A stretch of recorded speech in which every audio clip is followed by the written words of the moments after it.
Josué capítulo 13. Aquí llegamos a la segunda parte del libro. Hace 2 semanas estuvimos viendo un pasaje en particular.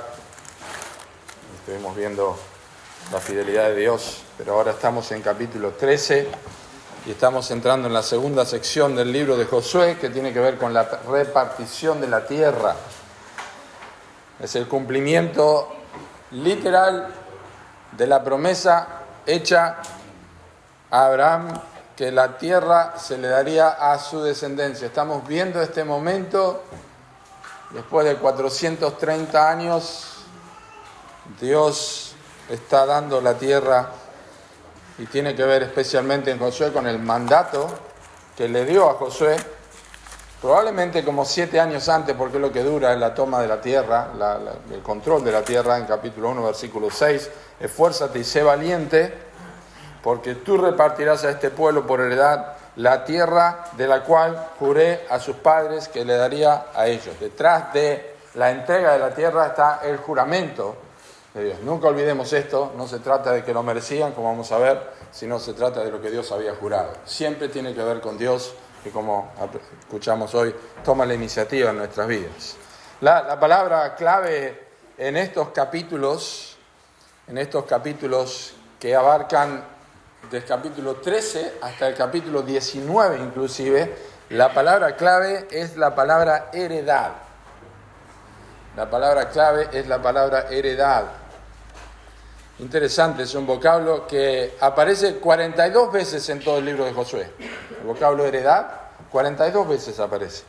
Pero es interesante que de esas 42 veces, 36 veces aparecen en capítulos 13 al 19. O sea, el estudiante de la Escritura puede decir, aquí hay un énfasis que no puedo pasar por alto, tiene que ver con la herencia. Las otras veces aparecen en los capítulos 1 al 12 y capítulos 20 al 24. Capítulos 13 al 19. 13 al 19 estamos ahora, o sea, esto es lo que vamos a entrar a ver. Vamos a aprender lecciones para nuestra vida que tienen como propósito que nosotros demostremos cuál es nuestra verdadera identidad. Así que vamos a ir leyendo por partes, porque hay muchos nombres. Entonces vamos a leer la primera parte. Dice así en capítulo 13, versículos 1 al 13. Siendo Josué ya viejo, entrado en años, Jehová le dijo, tú eres ya viejo, de edad avanzada, y queda aún mucha tierra por poseer. Esta es la tierra que queda. Todos los territorios de los filisteos y todos los de los gesureos. Desde Sior, que está al oriente de Egipto, hasta el límite de Ecrón al norte, que se considera de los cananeos, de los 5 príncipes de los filisteos, el Gaseo, el Asdodeo, el Ascaloneo, el Geteo y el Ecroneo, también los Abeos. Al sur, toda la tierra de los cananeos y Meara, que es de los sidonios hasta Afec, hasta los límites del amorreo, la tierra de los giblitas y todo el Líbano hacia donde sale el sol, desde Baal-Gad al pie del monte Hermón hasta la entrada de Hamat. Todos los que habitan en las montañas desde el Líbano hasta Misrefot-Maim, todos los sidonios, yo los exterminaré delante de los hijos de Israel. Solamente repartirás tú, por suerte, el país a los israelitas, por heredad, como te he mandado. Reparte pues ahora esta tierra en heredad a las 9 tribus y a la media tribu de Manasés, porque los rubenitas y gaditas y la otra mitad de Manasés recibieron ya su heredad, la cual les dio Moisés al otro lado del Jordán al oriente, según se la dio Moisés, siervo de Jehová.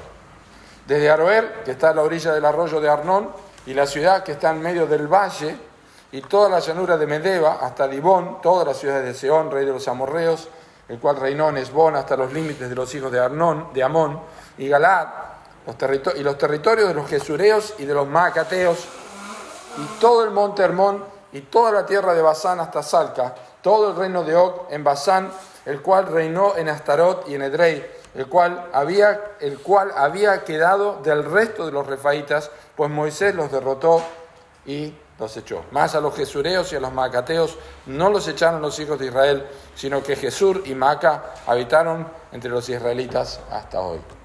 Después vamos a continuar leyendo. Hace años, hace ya no sé cuánto, 4 años más o menos, o 3 años, se terminó de firmar el contrato para que podamos comprar el terreno de nuestra congregación.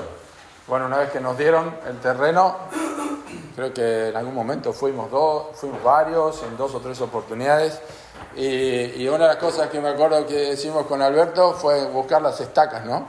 Mirar dónde estaban puestas los, ¿cómo se llaman? Los mojones, se ponen allí donde estaban los de hierro, ¿no? Marcarlo todo y medir a ver si realmente era así. Y estábamos allí, este es nuestro terreno, este es nuestro terreno. Y no importaban los otros terrenos que había, porque hay un montón, ojalá pudiéramos tener más, pero había un montón alrededor y la plaza enfrente, pero esas 4 estacas que estaban allí, o mojones de hierro, marcaban nuestro terreno como iglesia, y lo demás no importaba. Y quizá a otras personas tampoco les importaba porque tenían su vida, pero a nosotros nos importaban esas 4 estacas porque delimitaban lo que nosotros teníamos. Cuando nosotros leemos este relato y los que vamos a ver, los que vamos a seguir adelante, con todos estos nombres, nos parece un montón de nombres. Y son un montón de nombres. Pero nos parece un montón de nombres que no tiene sentido que estén. Nunca olvidemos que toda la Escritura es inspirada por Dios. Y es útil. Y es útil para enseñar. Y por eso, para nosotros no significa lo mismo que para la nación de Israel, que entró a poseer la tierra, y empezaron a marcar los límites, y luego cuando echaron por suerte, y la división que hay en capítulos que vamos a ver más adelante, son estas estacas, estos mojones que están puestos allí, y que a nosotros nos interesa porque limitan y marcan algo que es nuestra posesión. Y yo creo que tenemos que mirar esto en este sentido. Es la tierra que Dios nos prometió, es la tierra que Él le prometió a nuestros padres. Qué importante es esto. Hemos llegado a este momento y hemos arribado a tener la tierra. Pero nuestro sermón de hoy se titula Los años pasan, la tarea no termina. Los años pasan, la tarea no termina. Y es muy particular este título para quienes estamos en el ministerio, porque al pasar los años vemos lo que ha quedado atrás, quisiéramos ver mejoras, quisiéramos ver más cosas, y nos damos cuenta que aunque veamos más cosas y veamos cumplidas deseos ministeriales, la tarea no termina y los años pasan. Y ya no se puede recorrer a la misma velocidad que uno lo hacía antes, quiere reconocerlo o no, es una realidad. No se puede andar a la misma velocidad. Aunque, como dice Pastor Jay Craven, de allá de Denton, vino y me dijo, vos, a nosotros te conocemos a vos como el conejito de Energizer, de la pila, dice, porque andás por todos lados. Pero la verdad es que se me está acabando la pila también. A todos se nos acaba la pila. Pero lo interesante es cómo Dios persiste y cómo Dios trasciende. Y es interesante. Nadie puede leer este primer texto y decir, wow, ¿qué hay acá, no? Sin sacarlo de su contexto. Dios le habla a Josué y le dijo, tú eres ya viejo. Acuérdense cuando le dijo, esfuérzate y sé valiente, porque tú repartirás al pueblo esta tierra por heredad. Y ahora le dice, tú eres ya viejo y todavía queda mucha tierra por heredar. Pues yo pensé que lo iba a hacer todo yo. Si me dijiste que yo reparto toda esta tierra, pero lo iba a hacer todo yo, no, pero ya estás viejo y ya tenés que pensar que estás de edad avanzada. Probablemente, porque vamos a ver el capítulo 14, que tenemos otro viejo allí, que es Caleb. Pero parece que Caleb tenía un poquito años menos, por lo menos 85 años, seguramente, pero Josué murió de 110 años según el final, pero tendría aproximadamente unos 100 años quizá aquí. Y habría llegado a la tierra a los 93 años, o sea que era bastante fuerte para con 93 años estar haciendo lo que hizo y batallando, pero 7 años después de batalla, pasó factura, le empieza a pasar factura. Pero bueno, antes de ver algunas de estas cosas y recordar que nosotros somos extranjeros y peregrinos y tenemos enseñanzas aquí que aplican a nuestras vidas, quiero que recordemos esto, y esto es, vamos a ver 3 cosas, pero esto es una antesala, esto es lo importante. Los judíos, los israelitas, heredaron la tierra. no ganaron su tierra por sus propios medios. Ellos heredaron la tierra, no la ganaron como botín de batalla, ni la compraron en una transacción en una inmobiliaria. Ellos heredaron la tierra. El Señor, Dios, era el único propietario de la tierra. Ya lo sabían, porque el Levítico dice, el Señor les había ordenado, es otra versión, no vendáis la tierra para siempre, porque la tierra es mía. Y vosotros sois mis extranjeros y mis arrendatarios. Ustedes son inquilinos en la tierra. Pero la tierra es de mi posesión. Es mi tierra que yo les doy para ustedes. Levítico 25, 23. Entonces este es el momento, Josué 13, es el momento en que los inquilinos van a entrar al departamento. Está prestado. Y uno se acostumbra a vivir en una casa alquilada. Nosotros hemos vivido siempre en una casa alquilada, desde que estamos aquí en el valle. Pero nosotros la pintamos, la cuidamos, siempre hemos dicho a la inmobiliaria, y no sé si lo hacen todos, me imagino que mucha gente lo hace, nosotros hacemos arreglo dentro de lo posible porque es la casa donde vivimos. Y un poco de dignidad hay que tener y cuidar y no dejar que las cosas se vengan abajo, porque es donde vivo. Si Dios me da una casa más adelante, lo será, pero mientras tanto hay que cuidar, porque es donde vivo, pero no es mía. No es mi propiedad. Y cuando hay arreglos importantes o cosas que cambiar, ya hay que llamar a inmobiliario. ¿Podemos hacer esto? ¿Podemos hacer? ¿Por qué? Porque me doy cuenta que no es mía la casa. No es mía la casa. ¿Cuál era el pago de los inquilinos en Israel? Para nosotros es la plata y los contratos. Para Israel era la obediencia. La obediencia. Su propiedad de la tierra era puramente un acto de la gracia de Dios. Pero su posesión y disfrute de la tierra dependía de su sumisión al Señor y su obediencia. Una analogía clara sobre nuestra propia vida espiritual que nos recuerda que todo lo que tenemos proviene de la gracia de Dios y que lo único que Dios está mandándonos a nosotros es ser obedientes. Como hijos obedientes, no os conforméis a los deseos que antes teníais, estando en vuestra ignorancia. Como hijos obedientes.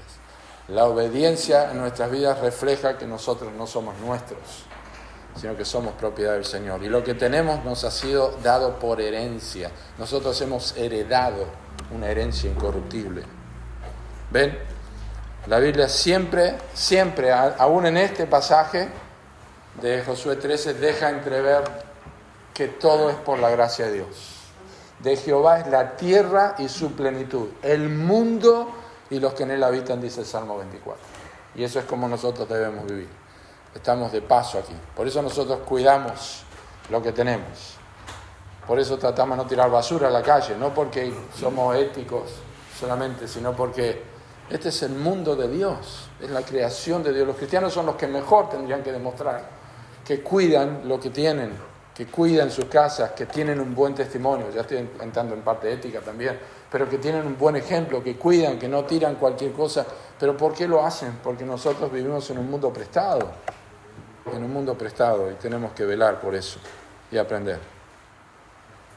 Bien, hay un proceso que quiero compartir y ya entramos en las tres cosas.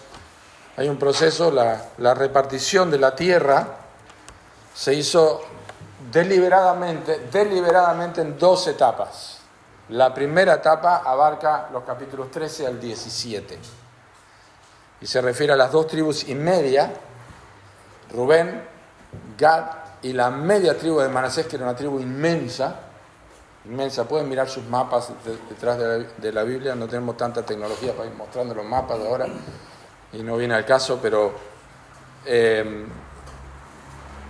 las 2 tribus y media son Rubén, la tribu de Gad y la media tribu de Manasés, que en Deuteronomio capítulo 32, en Números, 32, ellos habían pedido, cuando habían derrotado a Sehón y a Og, rey de Basán, al oriente del Jordán, ellos habían pedido quedarse ahí, asentar su ganado. famosa frase del versículo Capicúa, Deuteronomio números 32, 23, no se olviden nunca. Irán vuestros hermanos a la guerra y vosotros os quedaréis aquí. Esa fue la exhortación de Moisés a ellos. Y ellos dijeron, no, nosotros vamos a pasar armados y vamos a pelear la batalla. Eso fue lo que hicieron. Josué en capítulo 1 les dijo a ellas, las 2 tribus y media, ustedes dijeron que iban a pasar, lo vamos a hacer, vamos a pasar y después vamos a volver y quedaron los ganados allí. Hay mucha conjetura sobre lo que significó esto. Probablemente no fue la mejor decisión, pero a su vez también Dios se los entregó a ellos. Y lo vamos a ver más adelante un poco más. Entonces, la primera parte de este asentamiento, de esta división, está en capítulos 13 al 17, y como dije, incluye estas 2 tribus y media. También Judá, que se asentó al sur, la tribu de Judá, y la tribu de Efraín al norte, y la otra mitad de la tribu de Manasés. Manasés y Efraín eran hijos de José, y vamos a ver por qué ellos también tuvieron esta primera heredad. Esto parece haber sido hecho con preocupaciones militares, porque primero ellos dieron, lo voy a hacer como si ustedes están mirando el mapa, primero dieron al oriente, a las 2 tribus y media, luego le dieron a Judá al sur, y a Manasés y Efraín al norte, y por supuesto tenían el mar Mediterráneo de este lado. O sea que de alguna forma se formó una protección, y para que nadie se escape, porque todavía había mucha tierra por poseer. Y las fronteras militares de Israel estaban marcadas por estas 5 tribus fuertes en diferentes norte, sur y al este de Israel. Josué creó un entorno seguro para lo que iba a venir. La segunda división aparece a partir del capítulo 18 y hasta el capítulo 20 y se refiere a las 7 tribus restantes: Benjamín, Simeón, Zabulón, Isaacar, Aser, Neftalí y Dan, que ya vamos a considerar. Entonces, lo que vamos a ver hoy son 3 cosas. Vamos a ver una realidad inevitable, versículos 1 al 7, una repartición comisionada, versículos 8 al 13, y finalmente una resolución cumplida en versículos 14 al 33. No vamos a ir todos los textos, sino simplemente mencionar, pero para que ustedes tengan y puedan trabajar sobre eso también los días entre semana. Aquí les dejo una pequeña división para poder recordarlo mejor. Una realidad inevitable. Aquí hay 2 cosas que marcan lo que señalan nuestro título del sermón. Los años pasan, la tarea continúa. El tiempo pasa, pero la tarea no termina. Y hay lecciones que se aprenden de este versículo 1. Siendo Josué ya viejo, entrado en años, Jehová le dijo, tú eres ya viejo, de edad avanzada, y queda aún mucha tierra por poseer. Y la realidad es que lo primero que indica para nosotros esto, no solamente literalmente para Josué, estaba terminando su ministerio, pero en forma general es que todo ministerio tiene un final. Todo ministerio tiene un final. Muchos, en tantos lugares, y pienso en este momento en la iglesia del pastor MacArthur, que ya tiene más de 80 años, 84 creo, y todos saben que está llegando al final. Pasó con R.C. Sproul, cuando nadie quería que partiera, pero el Señor se lo llevó en el año de la Reforma, a la presencia del Señor. Hombres que marcan épocas, que marcan momentos importantes, pero como el mismo pastor MacArthur dijo, nunca me olvido esto, cuando yo parta a la eternidad, va a ser como alguien que mete su mano en un balde lleno de agua y la saca. No se va a notar. No se va a notar. Y lo sabemos por la historia de Israel, que no se notó la ausencia de Josué. Pero la realidad es que su ministerio iba a terminar. La realidad es que no es el plan de Dios que un líder dure para siempre. Ya sea que Dios se lo lleve a su presencia, ya sea que Dios lo cambie de lugar. La razón que sea dentro del marco bíblico, pero no es el propósito de Dios que un pastor o un líder dure para siempre. Y la realidad es que la partida de este mundo, de los líderes espirituales, siempre ha sido marcada, en la Biblia por lo menos, a través de consejos y ejemplos muy importantes. Es el caso, por ejemplo, de Pedro, cuando en su segunda carta, él dice en capítulo 1, versículo 12, yo no dejaré de recordaros siempre estas cosas, aunque vosotros las sepáis y estéis confirmados en la verdad presente. Pues tengo por justo, en tanto que estoy en este cuerpo, el despertaros con amonestación, sabiendo que en breve debo abandonar el cuerpo, como nuestro Señor Jesucristo me ha declarado. También yo procuraré con diligencia que después de mi partida vosotros podáis en todo momento tener memoria de estas cosas, haciendo de alguna manera eco a lo que pasaba con Josué. La tarea continuaba, la tierra tenía que ser tomada en heredad, pero Josué iba a partir y Josué va a dar un claro mensaje al final del libro de Josué, donde él dice lo que conocemos como su confesión pública: yo y mi casa serviremos a Jehová. En los pocos años que Josué tuvo su herencia en el territorio de Efraín, porque fue muy poco tiempo. Pero también el apóstol Pablo, cuando le escribe su segunda carta y su última epístola en esta vida a Timoteo, le dice: pero tú sé sobrio en todo, soporta las aflicciones, haz obra de evangelista, cumple tu ministerio. ¿Por qué? Porque yo ya estoy para ser sacrificado, yo ya cumplí mi ministerio. Dice, yo estoy para ser sacrificado y el tiempo de mi partida está cercano. He peleado la buena batalla, he acabado la carrera, he guardado la fe. Por lo demás me está guardada la corona de justicia, la cual me dará el Señor, juez justo, en aquel día, y no solo a mí, sino también a todos los que aman su venida. Observen, le habla a Timoteo de que tiene un ministerio que cumplir, y Pablo dice: yo ya cumplí mi ministerio, me está guardada la corona de justicia, pero no solamente a mí, sino a todos los que aman su venida. Así que todos van a pasar por lo mismo. Todos van a pasar por una situación similar donde van a partir y le espera la corona, porque estamos viendo a Cristo. Pero Pablo son los personajes en la Biblia que vemos mencionando esto. Moisés también lo hizo. David también lo dijo: yo sigo el camino de todos en esta tierra. Y le dice a Salomón: esfuérzate, vas a construir el templo, vas a hacer esto, sé muy valiente también.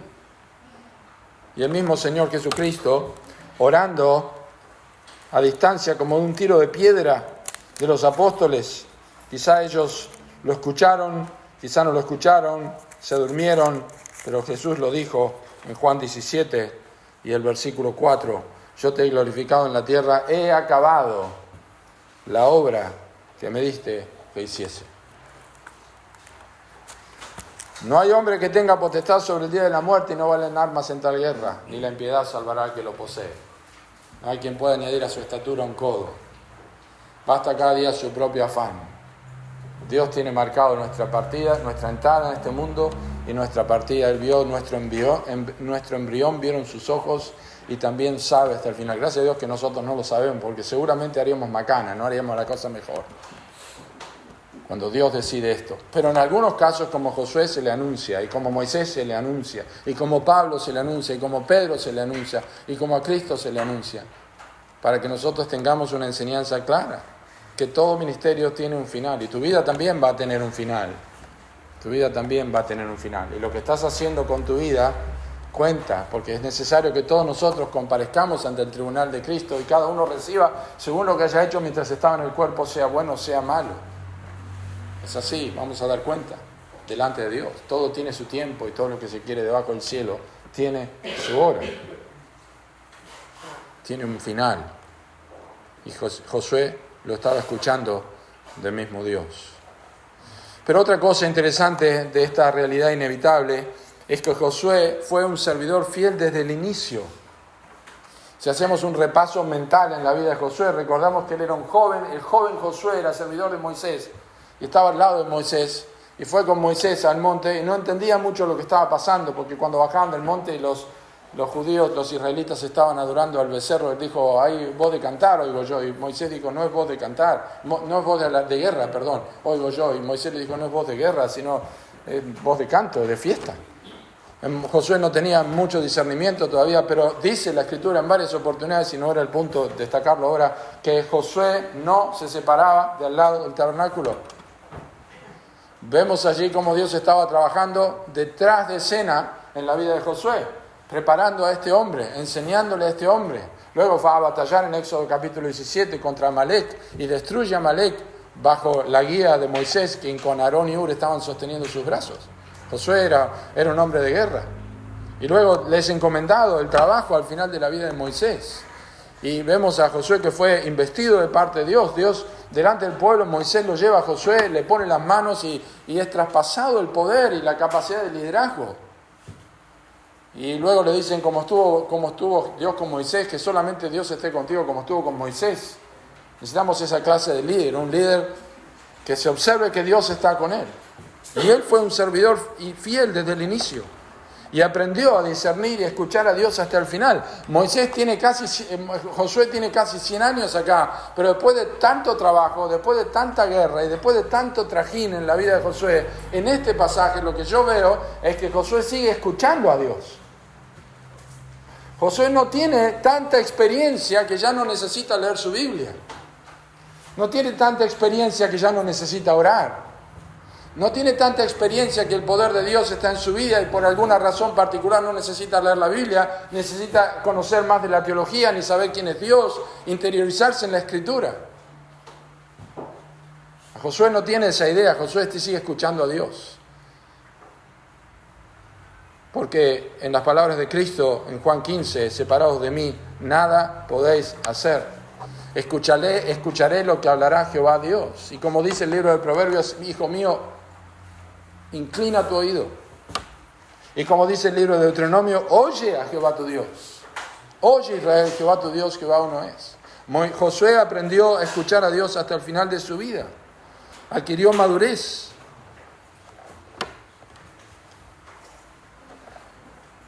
Y muchas personas no son como Josué. Ya lo saben, el autor de Hebreos lo dijo de esta forma tan categórica, tan gráfica, para que nosotros no olvidemos a lo que se parece una persona que lleva muchos años en su vida, que lleva mucho tiempo en conocimiento del Evangelio, que lleva conocimiento de Dios. Y dice la Escritura, acerca de esto tenemos mucho que decir y difícil de explicar, por cuanto os habéis hecho tardos para oír. Es la misma gente que Dios le dice, a quienes el mismo autor le dice, no dejando de congregarnos, que tiene que haber una relación con eso. Pero os habéis hecho tardos para oír, porque debiendo ser ya maestros después de tanto tiempo, tenéis necesidad de que se os vuelva a enseñar cuáles son los primeros rudimentos de las palabras de Dios. Si habéis llegado a ser tales que tenéis necesidad de leche y no de alimento sólido, y todo aquel que participa de la leche es inexperto en la palabra de justicia. ¿Por qué? Porque es niño. Bueno, Josué no era un niño. La trayectoria de Josué era la trayectoria de un hombre maduro, un hombre que aprendió a conocer más a Dios, a tener más relación con su Dios. Y esto no solamente es que una persona que puede ser tarda para escuchar, no solamente muestra que es un niño, sino que también demuestra que está más inclinado a la necedad que a la sabiduría. ¿Por qué? La Biblia dice en el libro de Proverbios, oirá el sabio y aumentará el saber, y el entendido adquirirá consejo. O sea, el sabio sigue oyendo, el sabio sigue adquiriendo conocimiento, el sabio sigue aprendiendo, sigue estudiando, sigue queriendo conocer. Varios me han preguntado por chat, por Facebook, pastor, ¿por qué sigue estudiando en el seminario? Pues ya tengo 58 años, ya estoy terminando, ya me anoté en la última materia, en mayo es la graduación, se terminó las clases, pero no se terminó el estudio. ¿Por qué sigo estudiando? Porque quiero servir mejor a mi iglesia, porque quiero conocer más al Señor, porque necesito otras personas con madurez que me puedan dar mayor información a través de la Biblia en vidas piadosas, que me permitan a mí trabajar esto y seguir aprendiendo. Hace unos días tuvimos la última capilla del seminario, que es obviamente a través de YouTube, y me sorprendió lo que dijo uno de los profesores en el seminario. Dijo, ¿saben por qué les mandamos a leer tanto? ¿Saben por qué tienen que leer tanto? ¿Saben por qué parece que se abruman de leer tanto? Porque son 1.000, 1.500, 1.800 páginas en 4 o 5 semanas. ¿Saben por qué hacen esto? Porque van a tener que hacerlo toda la vida en su ministerio. Ojalá me hubieran enseñado eso antes. Toda la vida van a tener que hacer esto. Porque hay que seguir creciendo, hay que seguir aprendiendo, porque no se puede alcanzar el conocimiento de Dios. Pero alguien que está sirviendo, como Josué, como en mi caso y como otros líderes, necesitan seguir aprendiendo, necesitan seguir escuchando, hasta que Dios se lo lleve. ¿Por qué? Porque la mediocridad no es una virtud cristiana. No es un fruto del Espíritu. Gozo, amor, paz, paciencia, unidad, mediocridad, fe, no existe eso. La mediocridad no es una virtud cristiana, ni en un pastor, ni en ningún cristiano es una virtud, sino que la diligencia es una virtud, 2 Pedro capítulo 1.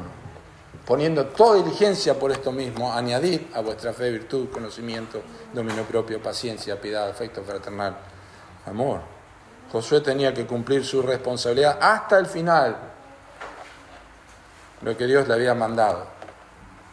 Qué lindo es ver y estudiar la historia de los reyes que siguen al Señor todos los días de su vida. Y qué triste es escuchar a aquellos que empezaron bien y terminaron mal. Porque la cuestión no es solamente empezar bien, sino terminar bien.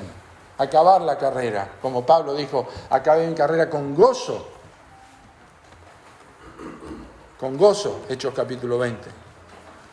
Y el único antídoto contra la mediocridad es que Cristo sea formado en nosotros. Porque la mediocridad de los Gálatas, en que ellos estaban tratando de echar una mano a la ley, a la circuncisión y tratar de mantener la gracia en su vida, la mediocridad, esta mediocridad que produjo en sus vidas, que ellos se coman unos a otros y que no persigan la ley del amor y que estén embelesados por otras enseñanzas y otras doctrinas, Pablo se las expresa en el mayor dolor de su carta, de la forma más gráfica que puede ser, cuando dice, hijitos míos, 4:19, por quienes vuelvo a sufrir dolores de parto, hasta que Cristo sea formado en vosotros. Tengo dolores de parto. Yo no sé cuáles son los dolores de parto, pero creo que las madres lo saben.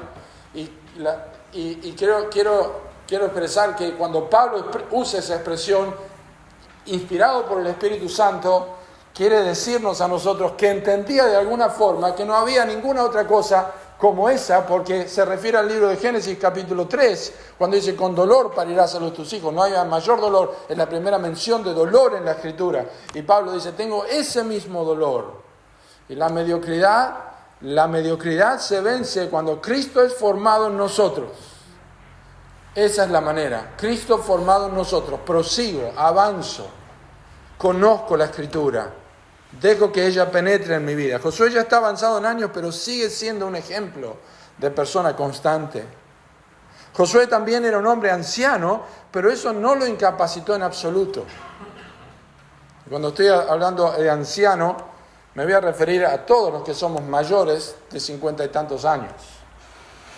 Porque dice, es un pibe todavía. Pero los años pasan, 57, 58, 60.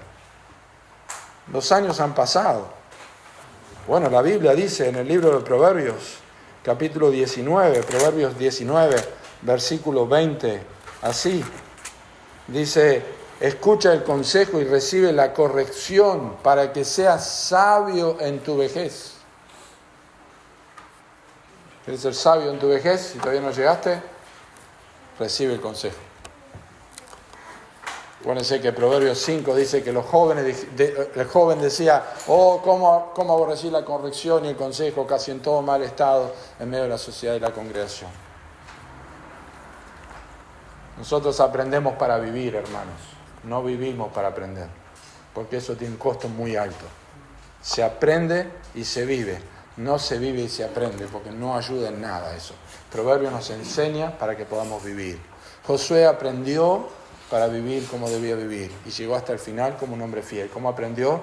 No se aparte de tu boca este libro de la ley. Eso significa que ya estaba meditando en la ley de Dios. Ya estaba meditando. Salmo 92:14 es un estímulo para todas las personas mayores. Salmo 92:14 es precioso. Esta promesa que da el salmista cuando dice así, aún en la vejez fructificarán, estarán vigorosos y verdes, para anunciar que Jehová mi fortaleza es recto y que en él no hay injusticia. No todos No todos los viejos, vamos a decir así, bien cariñosamente. No todos los viejos fructifican. ¿Quiénes son los que fructifican de acuerdo al Salmo? El justo. Dice el versículo 12, el justo florecerá como la palmera, crecerá como cedro del Líbano, plantados en la casa de Jehová, en los atrios de nuestro Dios florecerán, aún en la vejez. ¿Quiénes? Los justos. Bíblicamente, aquellos que tienen temor de Dios. Estarán vigorosos y verdes. Pueden continuar enseñando, pueden continuar compartiendo, enseñando el Evangelio.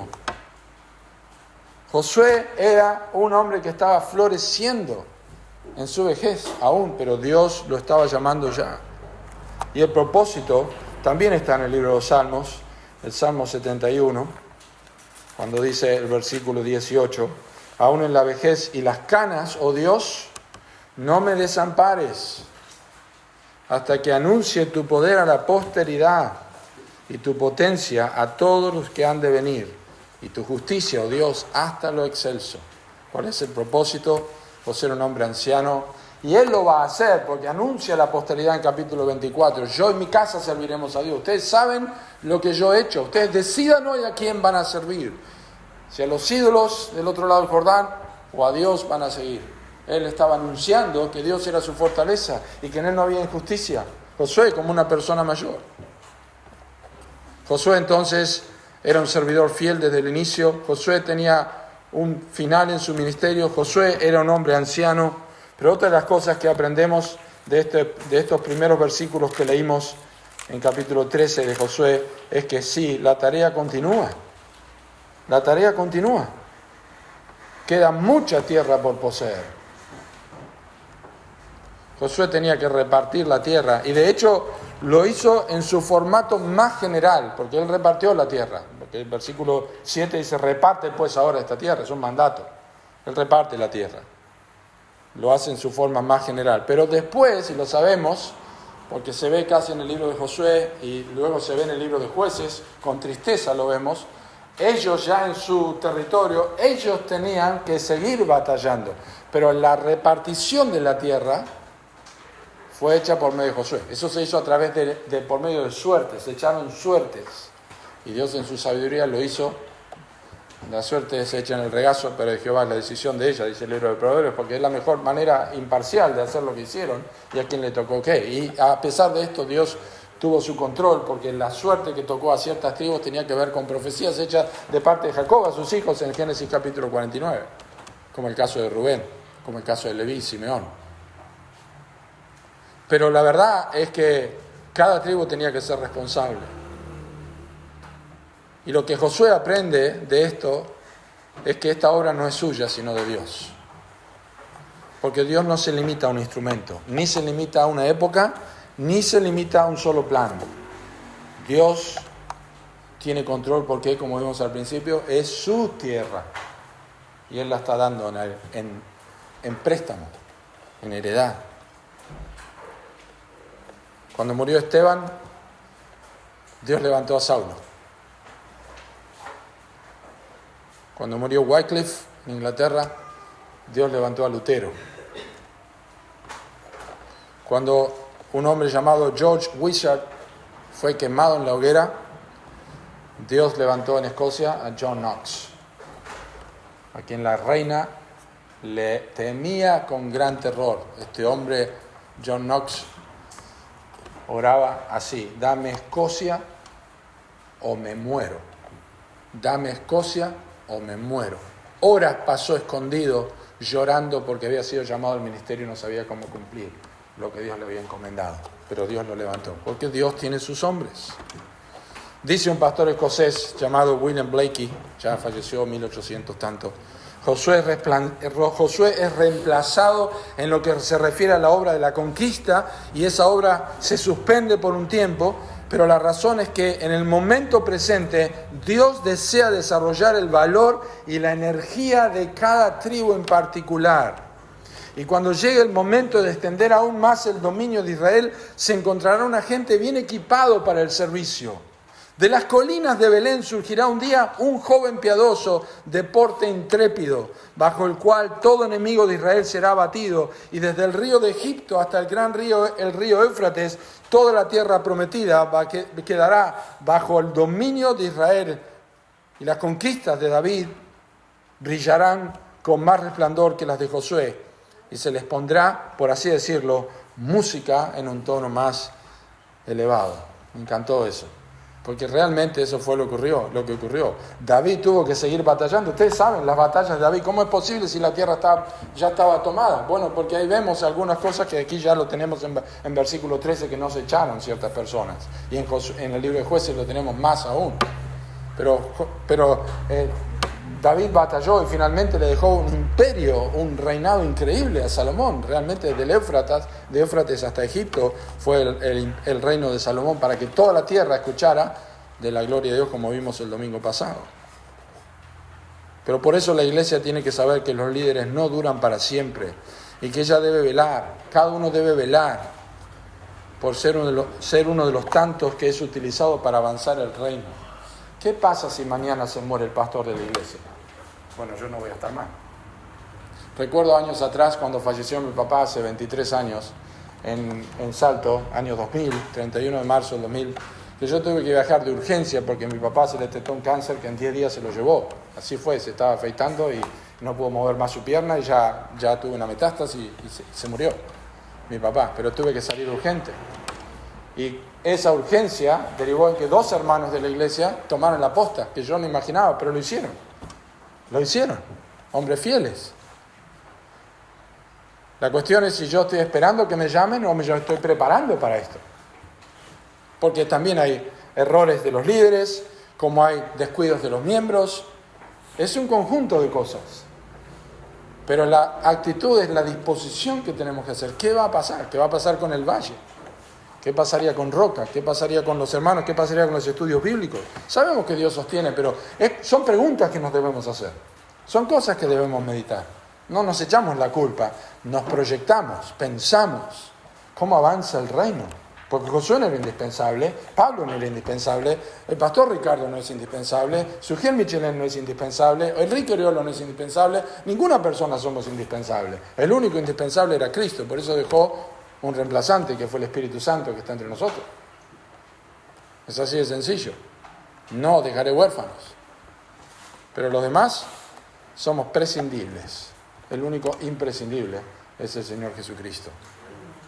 Es una realidad inevitable. La mies es mucha, pero los obreros son pocos.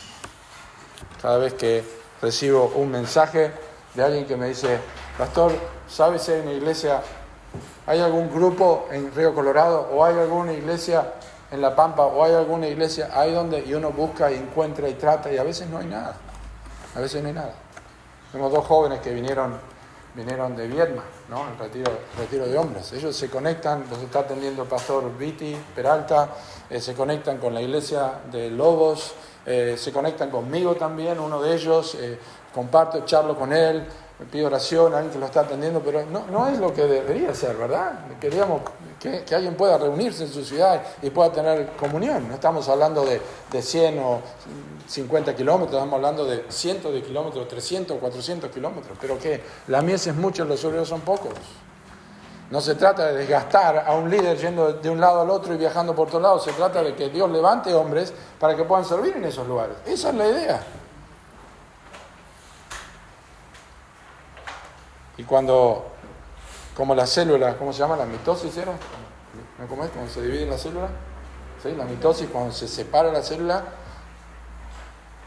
eso parece doler a una iglesia, pero no debería ser así. Porque la obra no es nuestra, porque nosotros somos herencia de Dios, no somos dueños de nada. Y tenemos que persistir y tenemos que ver que esto ocurre. Y ya vamos terminando. Una repartición comisionada. Versículos 8 al 13, interesante, Dios le manda que reparte esta tierra, pero antes de considerar algunos detalles es necesario no perder de vista lo que Dios prometió en versículo 6. ¿Lo notaron? Yo los exterminaré delante de los hijos de Israel. Solamente repartirás la tierra. Yo los exterminaré. Dios promete exterminar a estos pueblos delante de Israel. Sin embargo, no le quitaba la responsabilidad a ellos de lo que tenían que hacer. Es un poco como Dios produce en nosotros el querer como el hacer de su buena voluntad. Estos versículos Estos versículos que vamos a ver ahora, versículos 8 al 13, muestran dos cosas. Número uno, que Dios a través de Josué cumplió su promesa a las 2 tribus y media al otro lado del Jordán, como estaba indicado al inicio del libro. Estos versículos 8 al 13, y bueno, los que siguen el territorio distribuido, pero muestran que Dios realmente cumplió su promesa como lo había prometido a estas 2 tribus y media. Y número 2, que aunque Dios había prometido exterminar a estos pueblos, ellos fueron negligentes en su comisión. Y esto no está en orden cronológico, sino simplemente el narrador dice cosas que luego van a ocurrir porque está narrando en general, y es como una película, tiene un pantallazo de lo que va a pasar, y está el versículo 13. Observen, los gesureos y los maacateos no los echaron los hijos de Israel, sino que Gesur y Maaca habitaron entre los israelitas hasta hoy. No los echaron, Gesur era al sur y los maacateos eran al norte, no los echaron. Pero saben que David se casó con una mujer de Gesur, la hija del rey de Talmai, de Gesur, y con esa mujer tuvo Absalón. Y Absalón, cuando tuvo problemas con su padre, se pegó el raje, ¿a dónde? A Gesur, y le hizo problemas a David. No estamos diciendo que esto tiene todo que ver con eso, pero simplemente la Biblia lo menciona y nosotros no podemos pasar por alto, porque cuando dejamos cabos sueltos en la vida, pasan muchas cosas de estas. Ahora no lo ves, pero lo vas a ver a tu hijo. Si dejas el cabo suelto de no disciplinar a tu hijo ahora, y no quiero salirme del texto, pero si dejas el cabo suelto ahora porque no le dijiste eso, en unos años va a ser peor.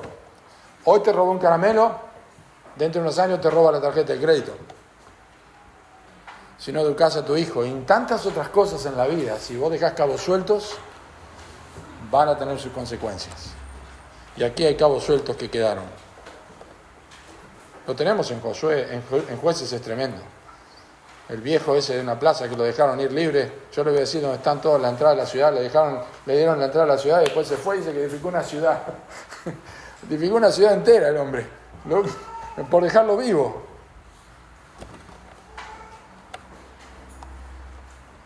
Es posible que los maacateos también, que están mencionados en Génesis 22-24, que era sobrino de Abraham,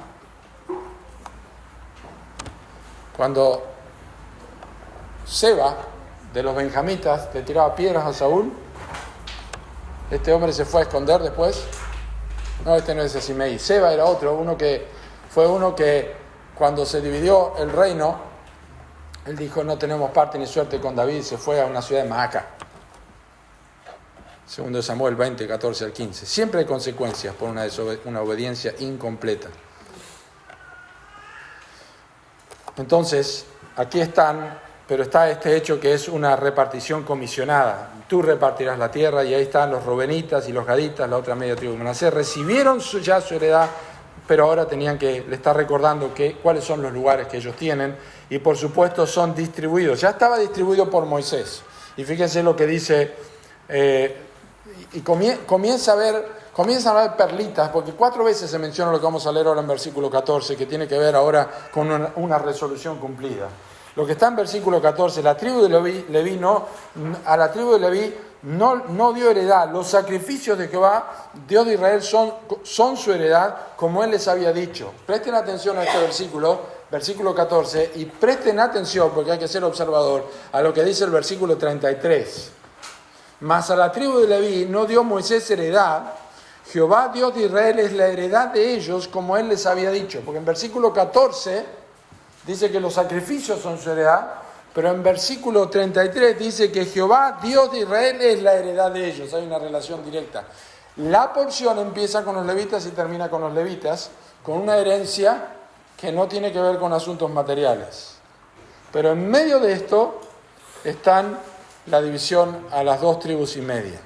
Y comienza, solamente vamos a ver detalles, comienza con Rubén. Dio pues Moisés a la tribu de los hijos de Rubén conforme a sus familias. Y allí está el territorio mencionado de Rubén, desde el versículo 16 hasta el versículo 23. Y hay algunas cosas interesantes en este lugar, que era una zona de todos los lugares donde había para ganado, esta no era la mejor zona. Hay aquí una consecuencia para Rubén. Rubén era el hijo mayor de Jacob, que se acostó con la concubina de Jacob, con Bila. Deshonró a su padre, y a través de esto, en Génesis capítulo 49, y el versículo 3 y 4, es muy claro lo que pasa aquí, porque él era el principal. Dice en capítulo 49 de Génesis, versículos 3 y 4, Rubén, tú eres mi primogénito, mi fortaleza, el principio de mi vigor, principal en dignidad, principal en poder, impetuoso como las aguas, no serás el principal, por cuanto subiste al lecho de tu padre, entonces te envileciste subiendo a mi estrado, impetuoso como las aguas, es decir, un hombre inestable, tal cual dice Efesios capítulo 4, que ocurre con muchos cristianos, versículo 14,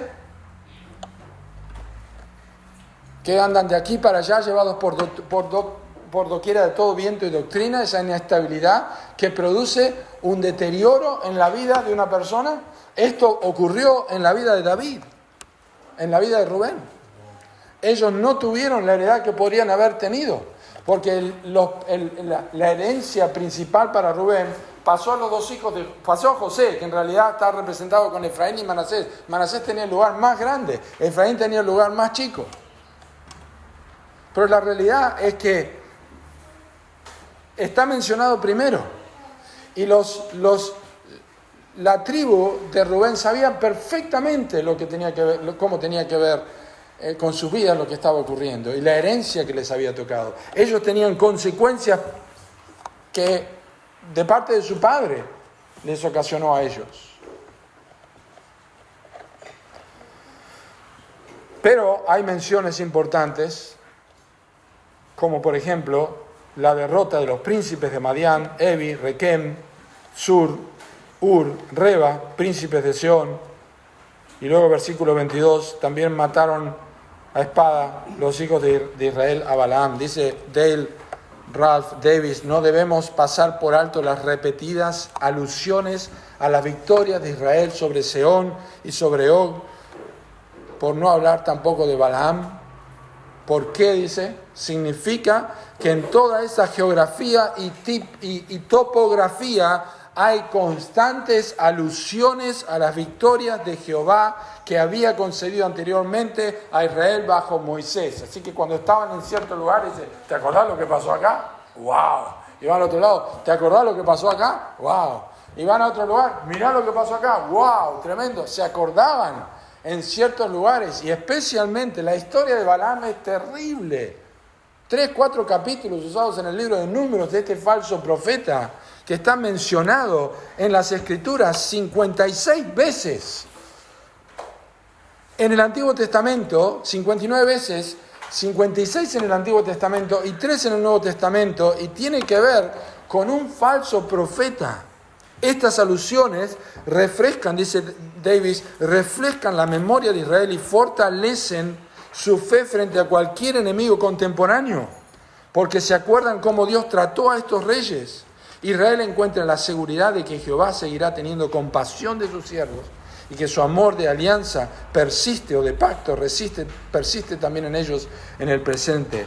Esta es la prescripción bíblica para la fe. La fe encuentra la firmeza como la expectación, recordando los actos pasados de Dios. El destino de Balaam,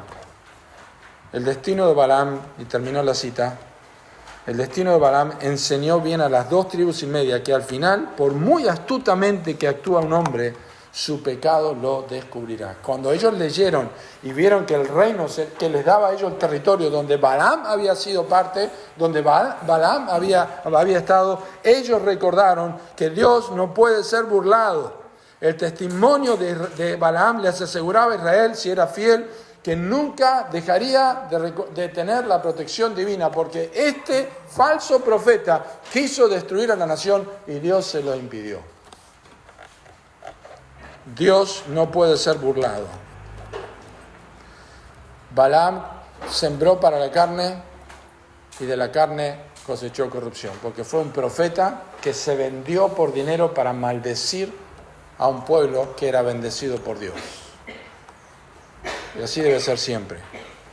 Los disfraces del pecado no pueden estar nunca ocultos cuando Dios trata con ellos. La paga del pecado es muerte. Y finalmente quiero mencionar a los levitas.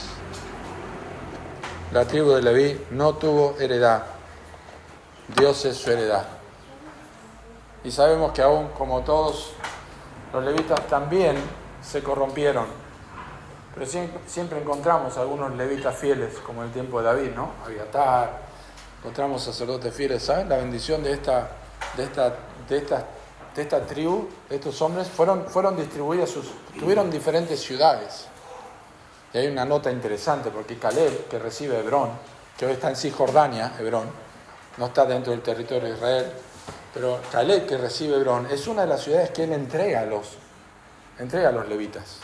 Aquello que le costó obtener, se lo entregó a los levitas. Hay lecciones muy lindas acerca de esto, pero están distribuidos a través de toda la tierra. Pero lo interesante de esto es que a pesar de todas las derrotas, a pesar de la cautividad, a pesar de todos los momentos difíciles donde tuvieron enemigos en su propia tierra, porque Salmo 16 dice: las cuerdas me cayeron en lugares deleitosos y es hermosa la heredad que me ha tocado. O sea, eso muestra la actitud que tenía la gente cuando fue repartida la tierra. Y se tiraban cuerdas y se medían, y esta es la tierra. Es hermosa la heredad que me ha tocado.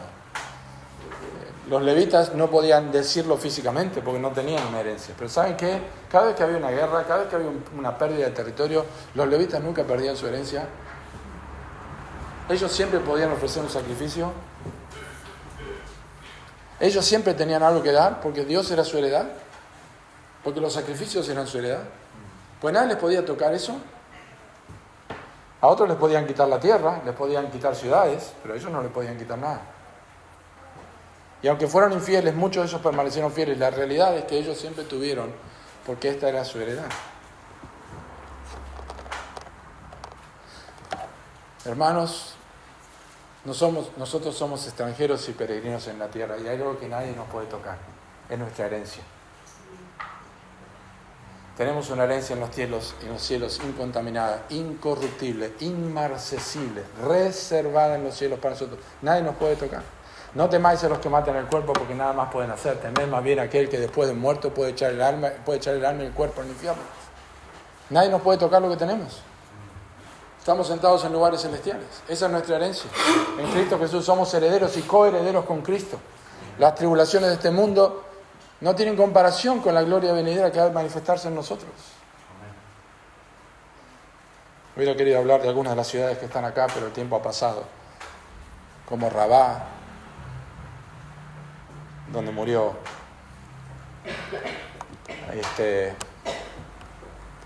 el esposo de Betsabé, Urías, y tantas otras cosas que están allí.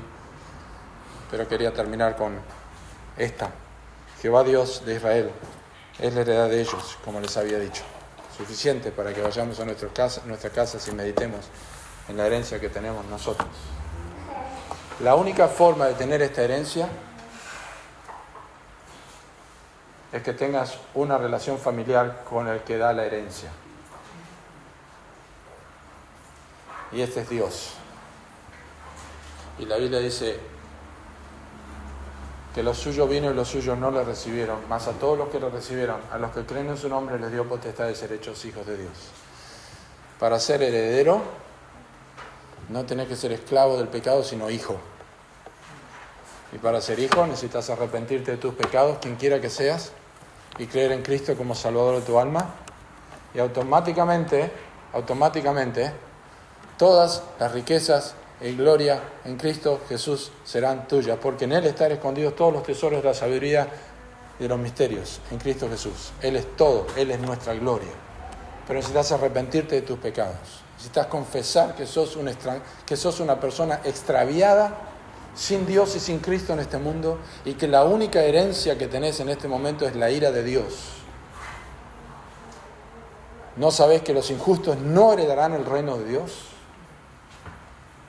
La herencia corruptible de un inconverso es la de un hijo de ira, igual que todos los demás. Necesitas a Cristo Jesús, necesitas arrepentirte de tus pecados, poner tu confianza en Cristo y automáticamente el Espíritu Santo va a decir en tu corazón: Abba Padre, papito mío. Y somos herederos por siempre y nadie nos puede arrebatar eso. Tenés que hacer como el hijo pródigo. Volviendo en sí dijo: ¿cuántos jornaleros en casa de mi padre tienen abundancia de pan y yo aquí perezco de hambre? ¿Cómo estás pasando tu vida? Pereciendo de hambre espiritual, sin paz, sin Dios, sin esperanza. Esto iré, me levantaré, iré a mi padre y le diré: Padre, he pecado contra el cielo y contra ti. Ya no soy digno de ser llamado nada en tu hijo. Eso es lo que hay que hacer. Job dice: el que dijere, pequé y pervertí lo recto y no me he aprovechado, Dios recibirá su alma para que pase en paz. Dios no está pidiendo que hagas una oración de 30 hojas, está pidiendo que reconozcas que sos pecador o pecadora, te arrepientas de tus pecados delante de Dios, abandones tus pecados y vivas para la gloria de Dios. Y tendrás la salvación de tu alma y de ya para la herencia que te da Dios, porque sos un hijo amado, una hija amada. Eso es. Prepárate, porque el tiempo pasa, los años pasan, pero la tarea continúa. Y el tiempo es corto. Que Dios nos ayude, querida iglesia. Oramos. Gracias, Padre, por tu palabra. Bendecimos tu nombre por este precioso capítulo que contiene muchos nombres que para nosotros quizás no significan lo mismo que para aquellos en su tiempo, pero tomamos el valor con mucho respeto y empezamos a leer nombres y recordamos historias de la Biblia que de alguna forma finalmente tienen una relación directa a nosotros. Pero gracias por la herencia que tenemos en Cristo. Gracias, porque nadie ni nada nos la puede arrebatar, ni nadie la puede tocar, ni envejecer, ni manchar, ni destruir. Está en los cielos, está reservada. Gracias por esta salvación en Cristo Jesús. Y aunque los años pasen, sabemos que la obra continúa hasta que tú vengas. Pido, Señor, que tú sigas levantando hombres y mujeres en esta iglesia, que sirvan con todas sus fuerzas hasta que también el tiempo de ellos pase y tu obra continúe. Porque hasta que tú no digas, es el fin, esto sigue continuando, esto sigue funcionando y el reino de los cielos sigue siendo extendido. Lo pedimos en el nombre de Cristo Jesús. Amén.